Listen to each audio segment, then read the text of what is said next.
네, 안녕하세요. 칼럼 읽어주는 남자 카링남 한동화입니다.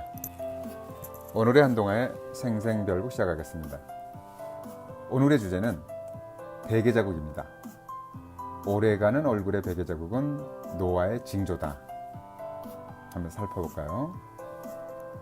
어느 날 침을 놓는데 환자의 뺨에 베개자국이 있었습니다. 오전 10시가 넘었을 때니 아마 늦잠을 주무셨거나 나이가 들면서 베개자국이 없어지는 시간이 점점 길어졌기 때문일 것입니다. 사실 베개자국이 보이면 상대방에게 불쑥 말하기도 그렇고 보는 사람도 민망스러울 때가 많습니다. 보통 베개에 얼굴을 파묻고 엎드려 잘 때 많이 생기죠. 어린아이나 성인의 건강한 피부에서는 베개자국이 생겨도 바로 없어지거나 그리 오래가지 않아 사라집니다.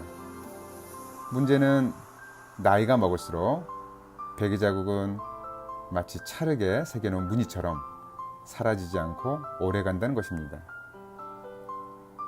우리의 피부는 표피, 진피, 피하의 3개 층으로 이루어져 있습니다. 특히 진피층에는 콜라겐과 엘라스틴이 모여 있어서 탄력을 유지하죠.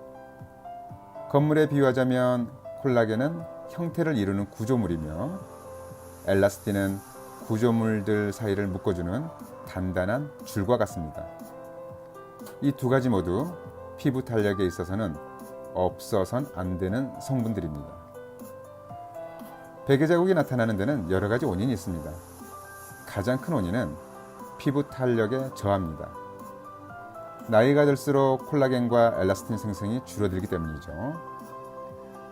어쩔 수 없이 줄어들기도 하지만 간혹 단백질이 부족해도 줄어들 수 있습니다. 만약 머리카락이 푸석거리고 손톱까지 잘 부러진다면 단백질 부족을 의심할 수 있습니다. 자신의 피부 탄력이 어느 정도인지 알고 싶다면 손등을 집어들어 올렸다가 놓아보시기 바랍니다. 건강한 피부는 즉시 온상 회복되죠.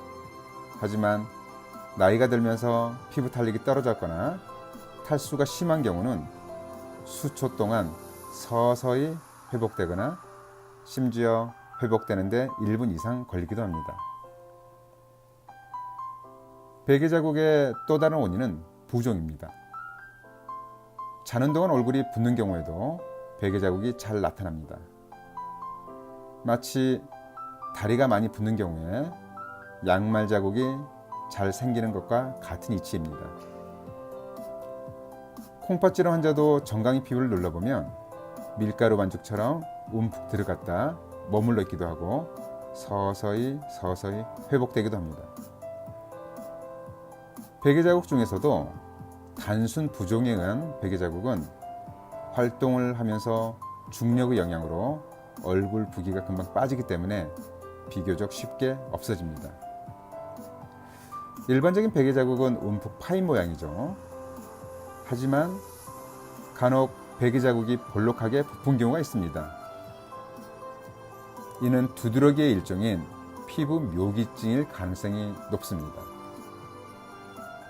피부 묘기증은요, 피부에 그림을 그리고 글씨를 쓸 수 있다고 해서 만들어진 병명입니다. 피부에 물리적인 자극을 주면 그대로 부어오르기 때문에 만약 성냥개비로 피부에 대고 자극을 주면 긁은 자국만 부어오릅니다. 베개자국을 없애는 가장 효과적인 방법은 시간입니다. 만약 시간적인 여유가 없다면 온찜질과 냉찜질을 번갈아 가면서 반복해도 좋습니다. 따뜻하게 만든 수건과 차갑게 만든 수건을 번갈아 가면서 수분간 대주는 것이죠. 온찜질은 이완작용을 하고요. 냉찜질은 수축작용을 합니다. 이렇게 상반되는 물리적인 자극이 반복되면 베개자국이 서서히 없어집니다. 온찜질을 먼저 시작한 후에 냉찜질로 마무리하는 것이 가장 효과적입니다. 중장년층 가운데 베개자국이 잘 생기고 심지어 오래 간다면 수분 보충에 힘쓰고 단백질 섭취량을 늘릴 필요가 있습니다. 자기 전에 피부 탄력에 효과가 있는 것으로 알려져 있는 화장품들을 활용하는 것도 도움이 될 수 있습니다. 또한 베개는 자수 등 무늬가 있는 베개보다는 부드러운 면이나 실크로 된 베개포로 바꾸는 것도 한 가지 방법입니다. 어느 날 불쑥 찾아온 베개 자국은 노화의 징조일 수 있습니다. 하루 종일 없어지지 않는 베개 자국에 두문불출하며 한탄할 것이 아니라 노화를 조금이라도 늦추기 위해 건강에 신경을 써야 하겠습니다. 늙어가는 시간을 늦춘다면 여러분의 베개 자국도 되돌릴 수 있습니다. 어떠세요? 흥미로운 주제였나요? 그럼 오늘의 한동아의 생생별곡 이만 마치도록 하겠습니다. 다음 시간에 뵙겠습니다. 오늘도 청취해준 여러분께 감사드립니다.